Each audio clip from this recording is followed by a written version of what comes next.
Good morning, good afternoon, and good evening. दोस्तों, Kevin से back. Standard 12th NCERT books की अगर हम बात करें तो पोएम्स की लिस्ट चल रही है और एक बहुत खूबसूरत पोएम है रॉबर्ट फ्रॉस्ट द्वारा लिखी हुई, that is a road side stand. अगर हम रॉबर्ट फ्रॉस्ट की बात करें तो he was basically 20th century के कुछ अक्लेम्ड पोइट्स के अंदर लिया गया एक name. He was basically an American person and इनकी पोएम्स यूजली लोगों की पेन, सफरिंग्स, डेली लाइव्स और किस तरीके से वो अपनी आजीविका निभाते हैं, मतलब अगर हम कहें तो डे टू डे लिविंग के ऊपर टिकी रहती थी। यूजली फ्रॉस्ट की अगर हम बात करें तो ह्यूमन ट्रेजेडीज़ और फियर्स को वो बहुत ज़्यादा एम्फसाइज करते हैं। Why he does that? Because he knows कि ह्यूमन लाइफ की कॉम्प्लेक्सिटीज़ क्या होती है। Get up in the morning, pack your bags, go to the school, exam आते हैं, थोड़ा सा डर, ये आपकी लाइफ का इशू है। थोड़ा सा ऊपर जाएंगे, get up in the morning, get ready, go to office, earn money. Then थोड़े आगे चल के get up in the morning, go to get ready, go there somewhere out, have children, wife, and all sort of things. It actually goes ahead. So this is what happens. And अगर हम बात करें तो इनकी कुछ poems ऐसी है जो कि काफ़ी फेमस है। ये जो पोएम है स्पेसिफिकली अगर मैं कहूँ, ये जो रोड साइड स्टैंड अगर पोएम है, इसके अंदर इन्होंने बहुत खूबसूरती के साथ एक चीज़ बता दी है। क्या हमने कभी सड़क पे जाते हुए, क्या कभी हमने रोड के साइड में जो सब्ज़ी बेचने वाले, जो सामान बेचने वाले, एक बूढ़ी अम्मा बैठी हो, एक कोई दादा बैठे हो या कोई भी बच्चा बैठा हो, उसकी तरफ रुक के देख के सोचने की ज़हमत करी? Have you gone ahead and try to think about what that person is emancipating, what that person is expecting? वो क्यों वहाँ पर सामान सजा के बैठे हैं? छोटी सी छोटी दुकान भी होती है ना दोस्तों, उसको सजा के रखते हो लोग, सामान को बिल्कुल सलीके से, भली लकड़ी के बॉक्सेस में या कपड़े के ऊपर, लेकिन उसको सजा के रखते हैं। वो क्यों करा जाता है? Because they feel like people will get attracted in such and such way. I have got a special habit. I usually go ahead and entertain these people out there. I usually go ahead and buy stuffs from them. Even if I don't need, I spend some money out there and buy stuff from them because दोस्तों उनके पास उतना बड़ा luck नहीं है that they can open a big grandeur or big showroom and display the things, purchase and then sell them. No, but even they are humans. They need to live life. They have got that, हम कहते हैं ना, हक. They got that right to live among us. And that's what Robert Frost has gone ahead and written over here. Let's have a look at the poem. A little old house was out with a little new shed in front of the edge of the road where the traffic sped. Rhyming scheme आपको समझ में आ गई है? मैं rhyming scheme के ऊपर base बताऊंगा। एक छोटा सा घर था, उस घर के आगे एक छोटा सा शेड था। एक छोटे से शेड में रोड है, रोड पे लोग जा रहे हैं, गाड़ियाँ आ जा रही है और ट्रैफिक चल रहा है। उसके साइड में एक झोपड़ा सॉर्ट ऑफ दिख रहा है जिस पे छाँव के लिए एक छोटा सा शेड है। A roadside stand that too pathetically pled, it would not be fair to say for a dole of bread. एक रोड के साइड में एक दुकान है जो बहुत ही दर्द से हम लोगों से प्रेयर कर रहा है कि अगर आप लोग मुझसे कुछ सामान खरीद के ले जाएंगे तो जो पैसा मेरे पास आएगा उन पैसों से मेरे घर में आज की रोटी आ जाएगी। And that is something that is really painful दोस्तों. But for some of the money, the cash, whose flow supports the flower of cities from sinking and withering faint. और वो चाहते क्या है हमसे? कि हम लोग जो कैश, जो मनी पूरी दुनिया में खर्च करते हैं, उसका एक थोड़ा सा हिस्सा उनको मिल जाए, एक छोटा सा पार्ट मिल जाए। लेकिन हम क्या करते हैं? we don't even see them. We don't even emancipate them. The polished traffic passed with the mind ahead, or if ever aside a moment, then out of sorts at having the landscape marred with the artless paint of signs that with N turned wrong and S turned wrong, offered for the sale while berries in the wooden courts. अब offered by the sale ये वाला हम next में लेंगे, but अगर आप यहाँ देखें the polish traffic past, polish traffic की दोस्तों बात ये होती है कि ट्रैफिक ऐसा रहता है चमचमाती गाड़ियाँ निकलती जाती है, और अक्सर हम लोग लैंडस्केप देखते हैं, लैंडस्केप में अगर हमको शॉप दिख जाएगी तो हम बस वहीं पे नुक्स निकाल देते हैं, कितना अच्छा व्यू है, पूरा व्यू ख़राब कर दिया। अरे साइन बोर्ड तो देखो, किसी ने हाथ से कोशिश करी है बोर्ड बनाने की, और देखो एन थोड़ा सा टेढ़ा है, एस गलत लिखा है, उल्टा लिखा है, हम यहाँ नुक्स निकालने लगते हैं दोस्तों। हम ये नहीं सोचते हैं कि उस दुकान पे किसने कितनी मेहनत से एफर्ट करा होगा। And offered for sale wild berries and wooden cords, अगर हम देखें तो वो लोग भी किसी ना किसी वे में कुछ ना कुछ सामान बेचने के लिए रखते हैं, और crook neck golden squash with silver warts, या हम स्कॉश फ्रूट्स की अगर हम बात करें तो उसको भी हम लोग वहाँ रखते हैं, और वो इस तरीके से चमकते हैं, वो एक तरीके के कपड़े में सिल्वर पेपर में फॉइल में रख के वो बेचने की कोशिश करते हैं। और beauty rest in a beautiful mountain scene, you have the money but if you want to be mean. हम लोग ना उस सिनेरियो को, लैंडस्केप को बहुत देखना पसंद करते हैं दोस्तों, हम बहुत अच्छे से सिनेरियो और लैंडस्केप को देखना पसंद करते हैं, और हम चाहते हैं कि वो व्यू वहाँ पे बना रहे, लेकिन हम ये नहीं चाहते हैं कि वहाँ पर वो शॉप रहे। हम कहते हैं it has marred the scenario, it has shared the view, it has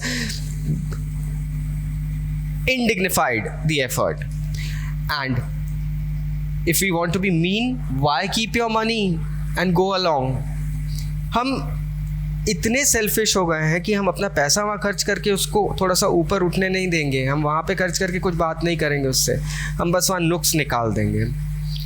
The hurt to the scenery wouldn't be my complaint. Again the poet says here, मैं अगर मुझसे अगर कंप्लेन करना है तो मैं ये नहीं कहूँगा कि इन लोगों के एग्जिस्टेंस के कारण वहाँ की सीनरी ख़राब हो गई है, क्योंकि यूजुअली हम लोग यही फीलिंग रखते हैं कि अरे ये यहाँ पे बैठे हैं, कैसा लग रहा है, इतना प्यारा व्यू है, यहाँ पे दुकान लगा ली। यूजुअली हम करते हैं हम देखते हैं किसी सीनिक स्पॉट पे अगर जाना हो, किसी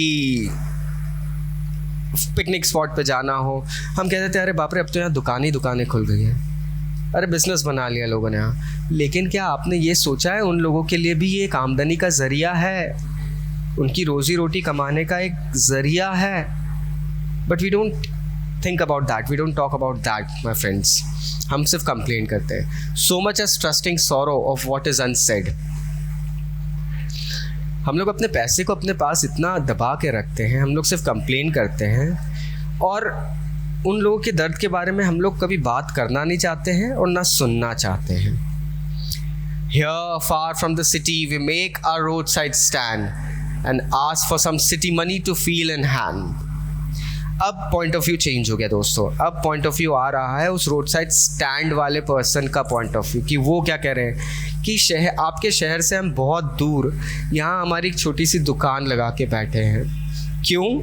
क्योंकि थोड़ा सा अगर आप लोगों का पैसा हमारे हाथ में आ जाएगा, आप लोग अगर ना थोड़ा सा पैसा हमारे ऊपर खर्च कर देंगे, to try if it will not make our being expand and give us the life of the moving pictures promise that the party in power is said to be keeping from us. उन लोगों की plead है कि आपका शहर का थोड़ा सा पैसा अगर हमें मिल जाएगा तो हम एक्सपांड नहीं हो जाएंगे, हम फैलेंगे नहीं, लेकिन हमारे घर में थोड़ा सा, हमारे घर के अंदर थोड़ी सी मदद हो जाएगी, हमारे घर को चलाने का एक ज़रिया मिल जाएगा। लेकिन हम लोग उस चीज़ के बारे में कभी नहीं सोचते। दोस्तों अगर आप नोटिस करेंगे, Robert Frost has written this poem in a very peculiar manner. उसने ऐसा टॉपिक ढूंढा है जो कि यूजुअली लोग बात नहीं करना चाहते हैं जिसके बारे में, and that is what is happening.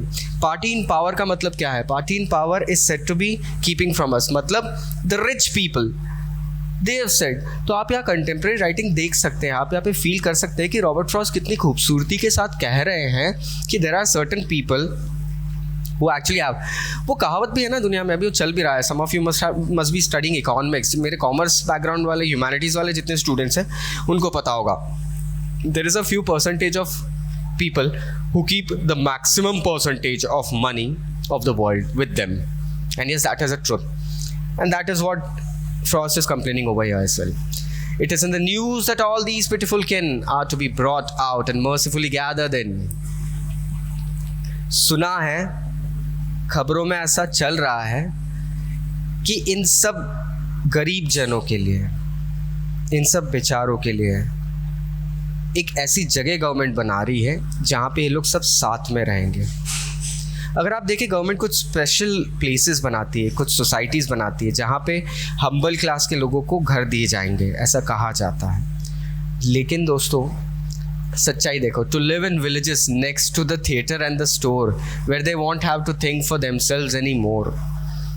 कहा जाता है हम उनके लिए ऐसी सोसाइटी बना रहे हैं, scheme number XYZ, scheme number XYZ, area number ये बन रहा है, जहाँ पे इन लोगों को बहुत अच्छे से रहने के लिए जगह दी जाएगी। They will have no chance, they will have no issues और no complaints. While greedy good doers benefit beasts of prey, beneficent beasts of prey swarm over their lives, enforcing benefits that are calculated to soothe them out of their wits.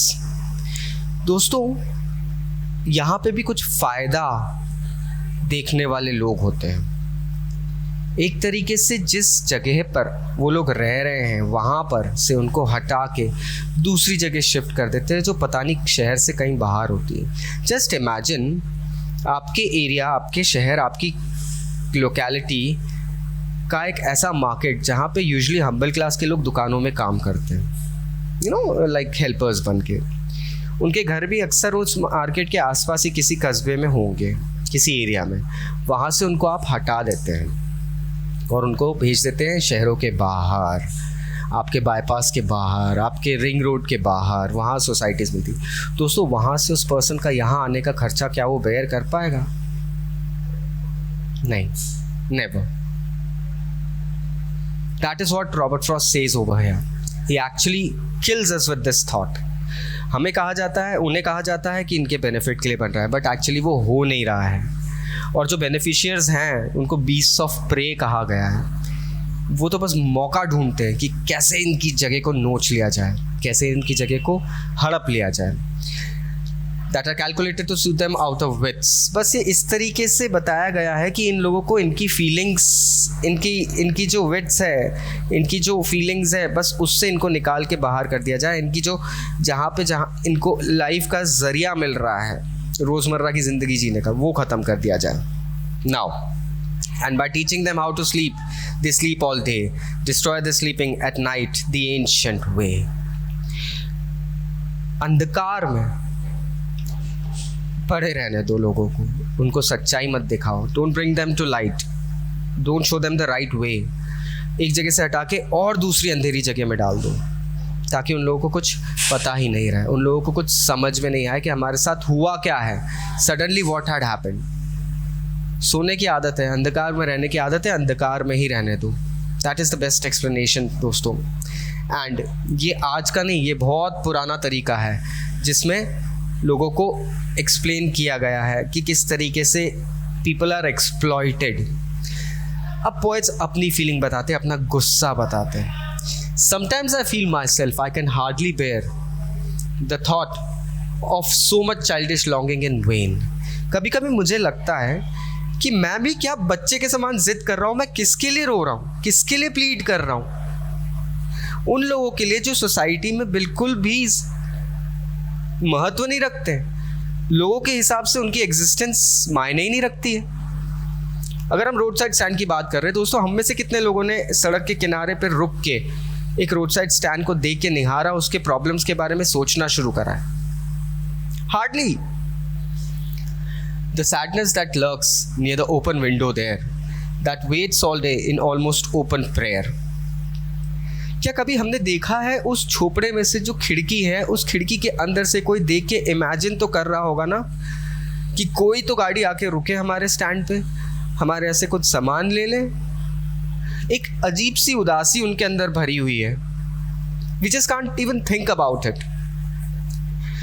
For the squeal of brakes, brake की आवाज़, the sound of stopping car, एक गाड़ी रुकने की आवाज़, of all the 1,000 selfish cars that passed, just one to inquire what the farmers' prices are. एक गाड़ी रुक जाए जो पूछ ले उससे, भैया आप कितने में सामान बेच रहे हो। बाकी तो वो फिर बार्गेनिंग कर लेगा, सामान बिकवा देगा। एंड वन डिड स्टॉप, लेकिन एक गाड़ी ज़रूर रुकी है, but only to plough up the grass in using the yard to back and turn around. लेकिन क्यों रुकी थी? उधर जो हरियाली है उसको टर्न लेना था, वो भी वहाँ पर आके पूरा ग्रास को बर्बाद करके चला गया और वो गाड़ी रुकी नहीं। हाँ, इसके बावजूद एक और गाड़ी आके रुकती है to ask the way to where it was bound. कुछ लोग रास्ता पूछने के लिए गाड़ी रोक लेते हैं, and another to ask could they sell it a gallon of gas. और हम भी कहीं कहीं, यूजुअली इट हैपन्स। ये पॉइंट मुझे बड़ा अच्छा लगता है दोस्तों, क्योंकि ये कहीं ना कहीं मुझे कोरिलेट करता था बचपन में। When we used to go out somewhere और कभी टू व्हीलर में पेट्रोल ख़त्म हो जाता था, तो किसी दुकान पर रुक के पूछ लेते थे पेट्रोल मिलेगा क्या। दोस्तों, क्या उसने वो दुकान पेट्रोल बेचने के लिए खोली है? उसने तो रोड साइड स्टैंड सब्जी या फ्रूट बेचने के लिए लगाया है। बट हम उससे एक उल्टा ही सवाल पूछ लेते हैं। क्या उस सवाल से, it pains me today as well, कि क्या उस सवाल से उसको कहीं पे हर्ट तो नहीं हुआ होगा जो कि हमने शायद करा है। Now they couldn't this crossly, they had none, didn't it see. Now क्या हमें ये दिख नहीं रहा था उनके यहाँ पेट्रोल थोड़ी है यार, पेट्रोल तो पेट्रोल पंप पे मिलेगा। हम वहाँ पूछने लग जाते हैं। No, in country of money, the country scale of gain, the requisite lift of spirit has never been found, और so the voice of the country seems to complain. नहीं, लेकिन हमने कभी इन लोगों की आवाज़ नहीं सुनी है, और ना ही इन लोगों ने आगे बढ़ के, कंट्री साइड पर रहने वालों ने आगे बढ़ के हमें अपना दर्द सुनाया है, क्योंकि हम वो सुनना भी नहीं चाहते हैं। I can't help owing the great relief it would be to put this people at one stroke out of the pen. Finally he says, एक बहुत रिलीफ मिलेगा कि इन सबको ख़त्म ही कर दो। ये लोग नहीं रहेंगे तो इनका पेन नहीं रहेगा, इनके पेन के बारे में बात करना नहीं पड़ेगी। And that is the most hurting line that the poet has said in this poem, friends. He has actually gone ahead and killed it. And then next day, as I come back into the scene, लेकिन ये बात जो इसने कही है ना, ये किसी चीज़ का हल तो नहीं होगा। And then next day, as I come back into the scene, I wonder how I should like you to come to me and offer to put me gently out of my pain. लेकिन इन लोगों को हटा देने से क्या उस समस्या का हल हो जाएगा? नहीं दोस्तों, ये बात मुझे बाद में समझ में आई। पोएट कहते हैं that he actually says, when I come back to my senses, then I would say that rather than finishing them off, why don't you finish me off? Because I'm the one who's suffering from this pain. So I think now you got the crux of the poem. Still, if any doubts, so please do comment. Take care. Bye-bye.